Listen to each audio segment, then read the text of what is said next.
Lexim prej veprave të apostujve.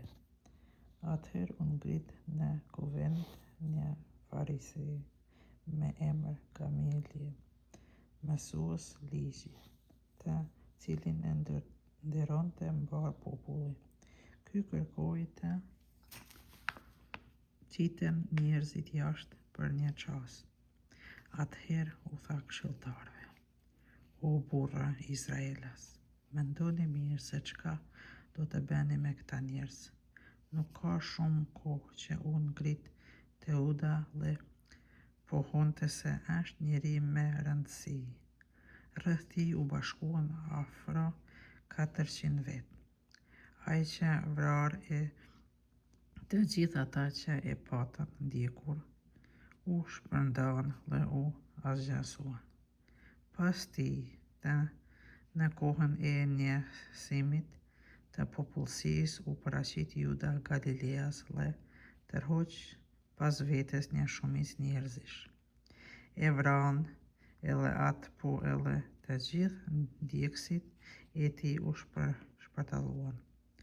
Tashti, në këtë rast, unë po ju them: shporni këtyre njerëzve e lini të shkojnë, sepse në qoftë ajo nisme ose vepër prej njerëzish do të mbarojë, por se në qoftë se vërtet vjen prej hyjt, s'do të mund ta asgjësoni. Vinjani mendjen të mos bini në luftë kundër hyjt." Ata i pranuan këshillin, i thirrën apostujt, i rrahën me frushkull, u urdhëruan që të mos flasin më në emër të Jezusit dhe i lëshuan. Apostujt e lëshuan këshillin plot gëzim, pse qenë çmuar të drejtë të durojnë ndonjë fryrje për nder të emrit të Jezusit.